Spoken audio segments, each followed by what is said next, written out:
रीट का जो शेष पार्ट है मैथमेटिक्स का 2021 के अंदर जो रीट होने जा रही है, उस रीट के एग्ज़ाम के अंदर जो मैथ्स का पोर्शन है उसके अंदर जो एक पोर्शन है अनुपात और समानुपात। अनुपात और समानुपात के क्वेश्चन किस तरीके के आते हैं और कैसे उनको सॉल्व किया जाए कम से कम टाइम में, वो हम इस तरीके से यहाँ लेते हैं। तो यहाँ पर सबसे पहले अनुपात और समानुपात में सबसे पहले आता है हमारे पास में कि एक तो चीज़ आती है समानुपात, दूसरा आता है विततानुपात। तो जैसे पहली बात आती है ए बी सी डी समानुपात में है। अगर ए बी सी डी समानुपात में है तो इसको लिखने का तरीका ये हुआ कि ए अनुपात बी समानुपात सी अनुपात डी, ये बीच में समानुपात का सिंबल है। और उस केस में इसको जो सोल्व करने का तरीका है वो पहली और लास्ट वाले यानी बाह्य पदों का गुणा बराबर b इंटू सी यानी कि मध्य पदों का गुणा, ये इसमें समानुपात की जो शर्त है वो आपको ध्यान में रखनी है। पहला तो मामला आता ही है। दूसरा आता है विततानुपात,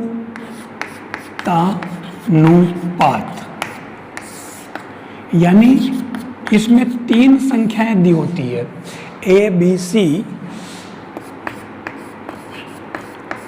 विततानुपात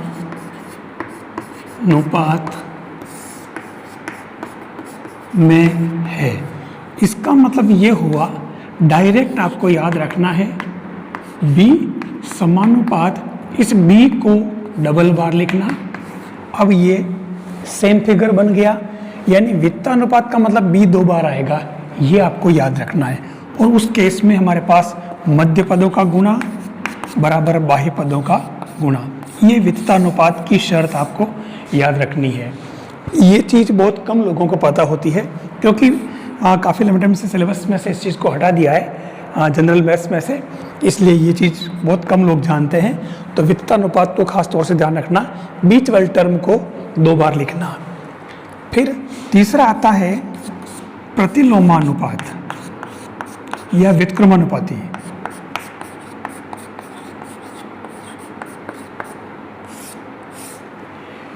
या व्युत्क्रमानुपाती, यानी इसमें क्या होता है कि जब एक चीज़ बढ़ती है तो दूसरी चीज़ जो है वो मतलब या कम होती है तो दूसरी बढ़ेगी, एक घटेगी दूसरी बढ़ेगी।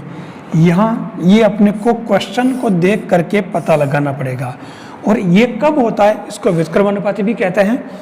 ये कब होता है, ये इसमें दो ही केस है, भोजन और दिनों की संख्या, यानी किसी कंपनी के में इतने एनसीसी कैंडिडेट जो कैडेट्स है और उनके भोजन के लिए इतने दिन की सामग्री पर्याप्त है, अब उसमें इतने लोग और आ गए तो वो भोजन कितने दिन चलेगा।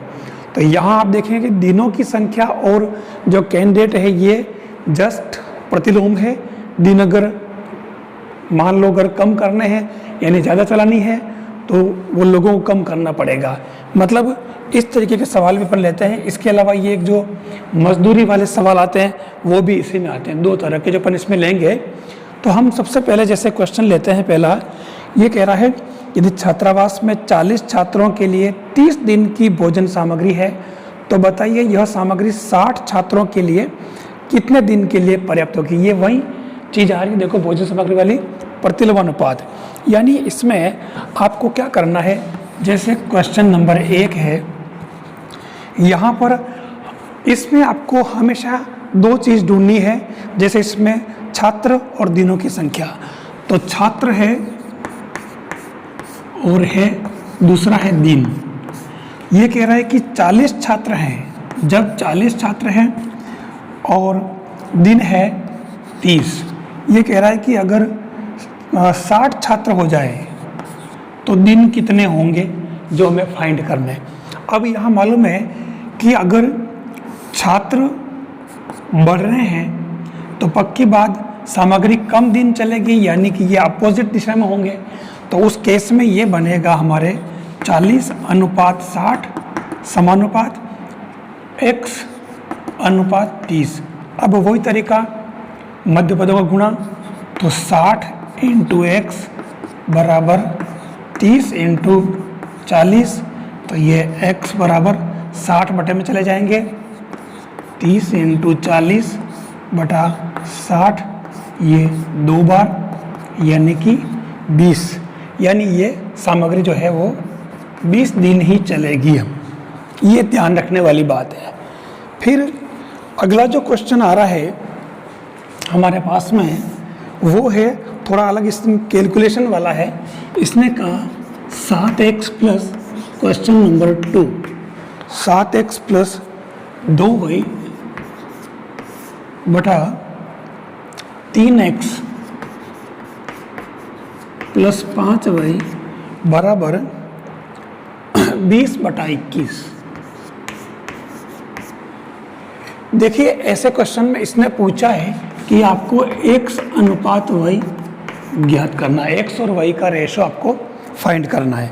तो ऐसे केस में आपको क्या करना है, देखिए वैसा तो आप इसको गुणा कर लें, इस तरीके से वज्र गुणा कर लें और फिर x और y का अनुपात निकाल लें, पर उसमें आपको टाइम लगेगा। तो उस केस में हमारे पास में क्योंकि ऑप्शन होंगे जैसे A,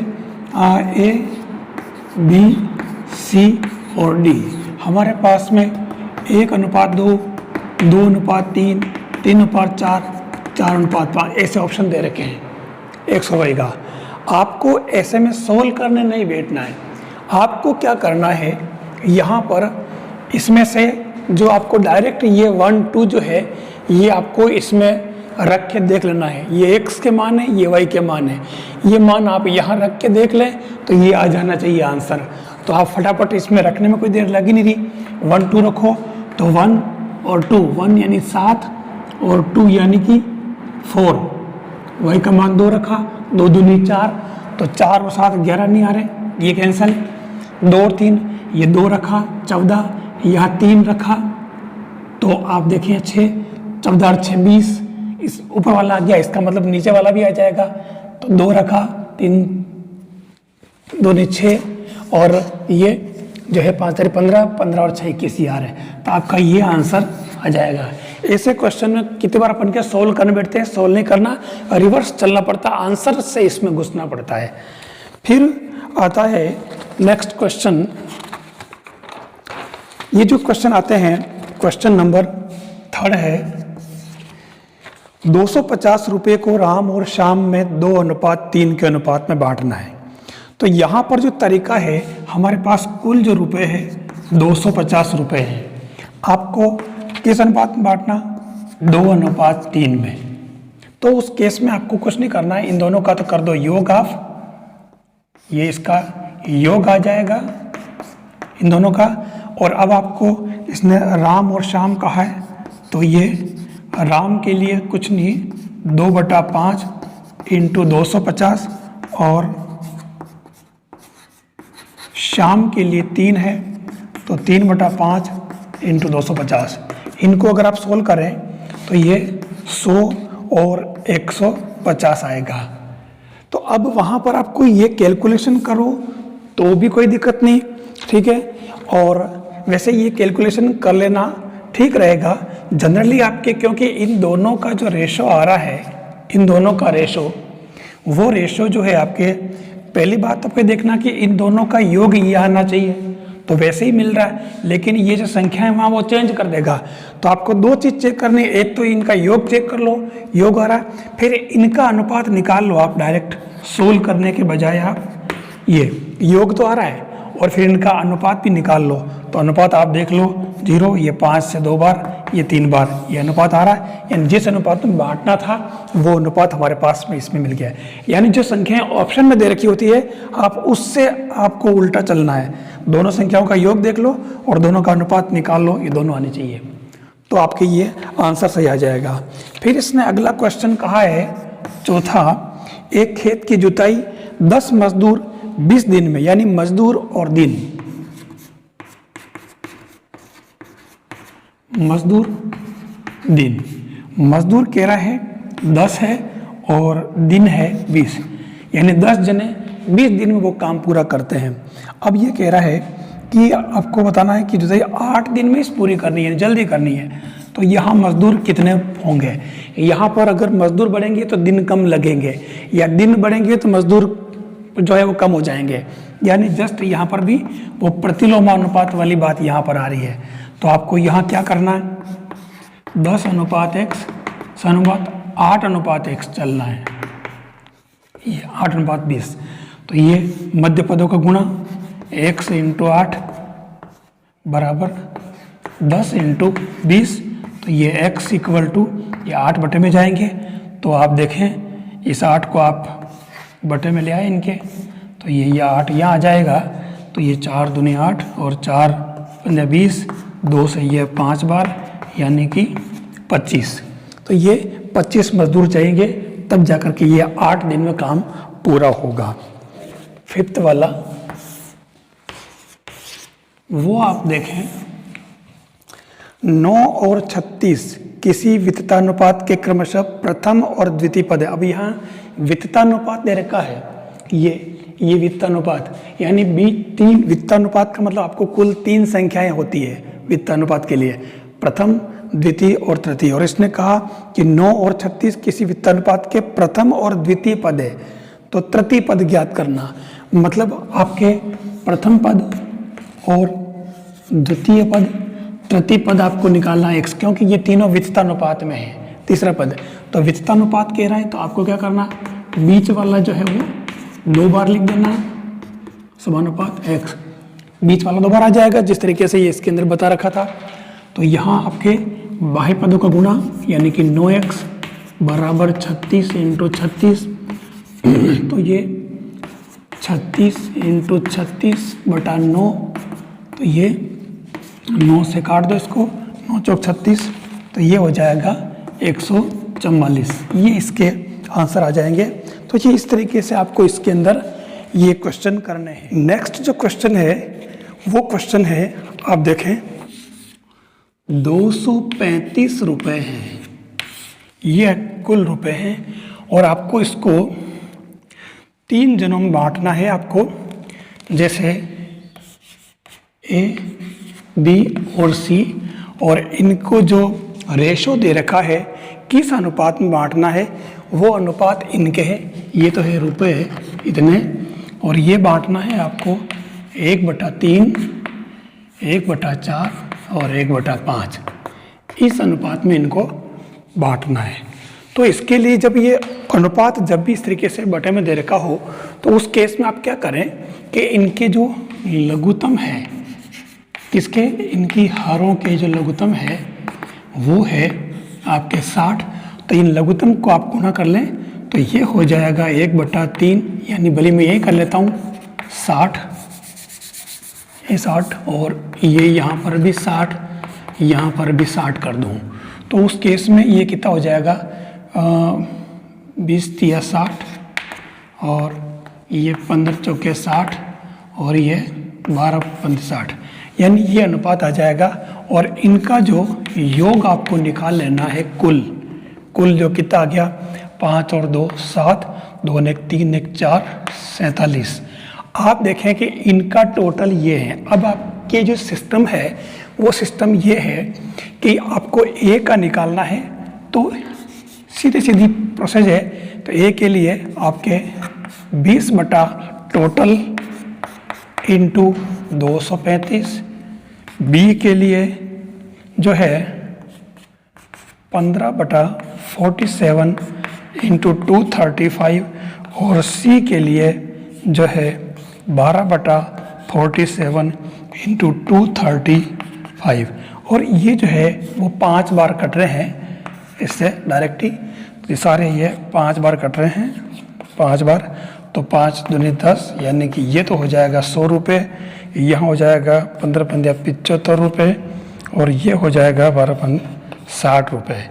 यहाँ पर भी आपको यही देखना है कि ये जो संख्याएं आ रही है, हमने तरीका ये अपना लिया, लेकिन हमारे पास वही तरीका यूज़ करना है कि क्योंकि आपके पास ये तीनों संख्याएं ऑप्शन में दे रखी होगी, ये संख्याएं, आप तीनों का अनुपात निकाल लें और योग कर लें। अनुपात निकालने पर तो ये आना चाहिए और आपके योग करने पर ये संख्या आ जानी चाहिए। अब इसने थोड़ा चेंज कर रहा, देखो इसने कहा कि राम, कृष्ण और श्रवण जैसे 3 जने हैं और ये खेत की जुताई कर रहे हैं और इनका जो अनुपात है, जैसे नेक्स्ट जो क्वेश्चन है वो इसमें राम, कृष्ण और श्रवण 3 जने हैं और इनका जो अनुपात दे रखा है 1/2, 1/3 और 1/7। तो पहला काम तो आपको ये करना है इससे कि इनका एलसीएम जो है 2, 3, 7, इस एलसीएम को जो है यानी 42 आ रहा, आप इनको जो अपोन में दे रखे हैं अनुपात, तो इनको आप सही कर लें, यानी इनको एलसीएम से गुणा कर लें आप 42, तो ये आ जाएगा, आप देखें 21 अनुपात, ये हो जाएगा 14/6 और इनका आप योग भी निकाल लें। तो योग जो आ रहा है इनका वो आ रहा है 41। अब इसने कहा, इसमें दे क्या रखा, आपका टोटल नहीं दे रखा, आपका इसने कहा यदि कृष्ण ने 140 मीटर स्क्वायर खेत की जुताई की है, यानी आपको करना क्या है, इसमें नॉन और अननोन, ज्ञात और अज्ञात को लेना है।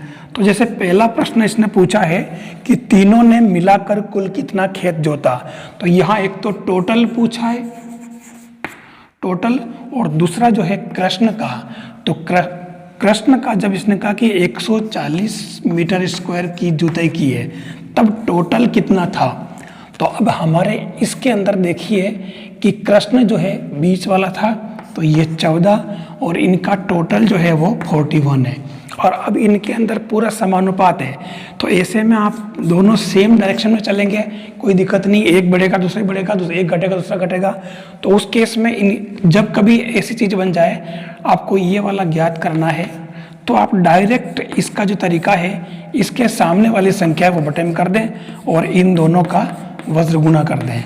तो ये डायरेक्ट आपके x बराबर आ जाएगा 10, यानी कि 410 मीटर स्क्वायर, ये टोटल जो जुताई है वो आ जाएगी।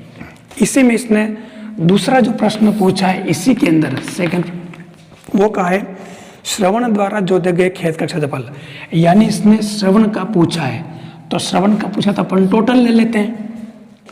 तो श्रवण का जो है वो आप इसमें से देख लें कि श्रवण कौन सा है, लास्ट वाला 6 है, ये 6 है और उस समय टोटल है 41 और इसने श्रवण का पूछा है, तो टोटल हमने भी निकाल लिया है, ये 410।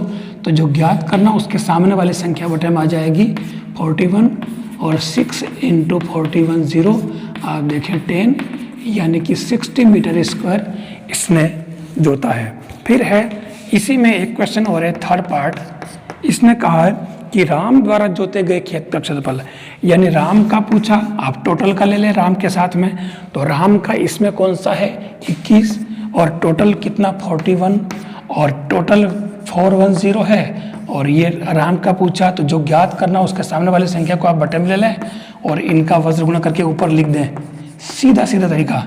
तो ये यहाँ पर भी 10, यानी कि ये 210 मीटर स्क्वायर क्षेत्रफल हो जाएगा। ये इसका तरीका है और कुछ नहीं इसके अंदर। 380 रुपये हैं और 380 रुपये को ABC में इस प्रकार बांटना है कि A का भाग अनुपात B का भाग, मतलब इसने अगला जो क्वेश्चन लिया इसने कि A अनुपात B तो दे रखा है 5/6 और B अनुपात C दे रखा है, B और C का वो दे रखा है 3:4। अब ये इस तरीके से दे रखा अनुपात, तो आपको इसमें क्या करना है, जो बीच की टर्म दोनों में बराबर है, तो आप इसको इस प्रकार से नोट कर लें, A, B और C, बीच वाले को सेम करना पड़ेगा। तो ये यहाँ पर तो है ये 5/6, नहीं इधर B के नीचे ये 3/4। अब यहाँ देखिए बीच वाली संख्या दोनों अलग अलग आ रही है, A, B और C। तो हमें क्या करना है कि बीच वाले सेम करने के लिए आप इसको इक्वेशन टाइप मान करके इन दोनों को समान कर दो। तो ये 6, इसको भी 6 बनाओ, तो आप इसको तो किसी से नहीं करना, इसको आप गुना कर दो 2 से, तो आपके पास में A अनुपात B अनुपात C आ जाएगा। कितना? जैसे पहले आप A अनुपात B लो और B अनुपात C, तो वही तरीका हो जाएगा। यहाँ तो अपन एज इट इज रख रहे हैं 6, और नीचे वाले को 2 से किया तो यहाँ 6 अनुपात 8 हो जाएगा। यानी ये सेम हो गया, ये बीच में सेम हो गया। तो आपके पास में A अनुपात B अनुपात C बराबर 5 अनुपात 6 अनुपात 8। ये इस तरीके से वो उसका अनुपात आ गया। अब आपको उसी तरीके से इसको सोल्व करना है।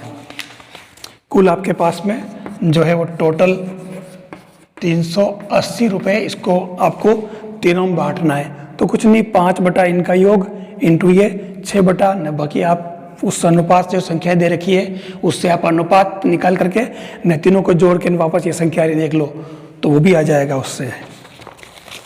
एक क्वेश्चन इसने कहा कि 7, 8 और 10 है।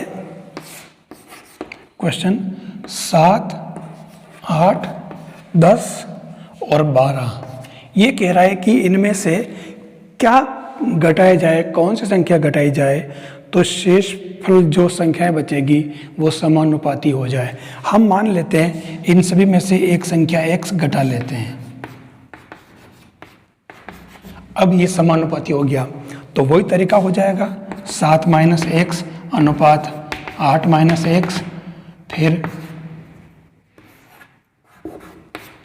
10 माइनस x अनुपात 12 माइनस x। तो आपको मध्य पदों का गुणा बाह्य पदों का गुणा करके इन दोनों का गुणा करना और इन दोनों का गुणा करना और फिर हल करना। तो इससे आपके x का जो मान आएगा वो 4 आ जाएगा। लेकिन आपको इसमें से ये करना नहीं है। आपको जो 4 ऑप्शन में दे रखे होंगे आंसर, 4 ऑप्शन, उनमें से एक एक ऑप्शन को इसमें से घटा के देख लेना, फिर उनका समानुपाती का पता लगाना। समानुपाती के लिए तरीका था मध्य पदों गुणा इंटू बाह्य पदों गुणनफल। तो वो उससे आप घटा करके एक बार, जैसे मान लो संख्या 4, 5, 3, 2, 1 दे रखी हो तो सब उसमें से घटा करके, जैसे 4 है तो 4 घटा लो, 4 घटाया, 4 घटाया, 4 घटाया। अब जो संख्या बच रही उनमें मध्य पदों गुणा बाह्य पदों गुणा इक्वल है अगर, तो उस केस में ये समानुपाती हो जाएगी। तो इस तरीके से अनुपात समानुपात में नया कुछ भी नहीं, समानुपात, विततानुपात और व्युत्क्रमानुपात, इन 3 के अलावा कोई चीज़ बाहर नहीं जाती है। समानुपात में हो तो डायरेक्ट मध्य पदों गुणा इंटू बाह्य पदों गुणा, उनमें से एक संख्या पूछ जाएगी। और अगर विततानुपात हो तो बीच वाले को डबल लिखना, ये पता है। तीसरी बात जो आती है व्युत्क्रमानुपात, व्युत्क्रमानुपात में क्या ध्यान रखना है, वो जो मजदूरी और दिन वाले सवाल या भोजन सामग्री वाले सवाल, इन 2 के अलावा तीसरा कोई सवाल ऐसा नहीं होगा जो व्युत्क्रमानुपात में आए। यानी एक संख्या बढ़े तो दूसरी घटे, वो केवल भोजन और मजदूरी इन 2 चीज़ों में आएगा। तो उसमें ध्यान रखना, आपको रिवर्स चलना पड़ेगा व्युत्क्रमानुपात के अंदर। तो ये इस तरीके से। तीसरी बात जो आती है वो ये बटे वाली जो अनुपात दे रखे हो तो उनको क्या करना, इन जो हर जो होती है इन हरों का आप लघुत्तम लेकर के उस लघुत्तम से इन सब गुणा कर लें, तो इससे ये अपॉन वाली संख्या जो है वो कट जाएगी, सीधे सीधे अनुपात आ जाएंगे और उसके बाद वही तरीका पहले वाला। तो इस तरीके से आप समानुपाती भाग विभाजन या अनुपात समानुपात के सवाल कर सकते हैं। मैक्सिमम सवाल से जो आंसर जो दे रखे थे ऑप्शन में, उस ऑप्शन में से उस ऑप्शन को उसमें पुट करके आंसर निकालने की कोशिश करें। डायरेक्ट हल करने बैठोगे टाइम बहुत लग जाएगा। तो इस तरीके से आप ये सवाल इसकी प्रैक्टिस करें और इसके अच्छे क्वेश्चन हो सकते हैं, आप प्रैक्टिस करें।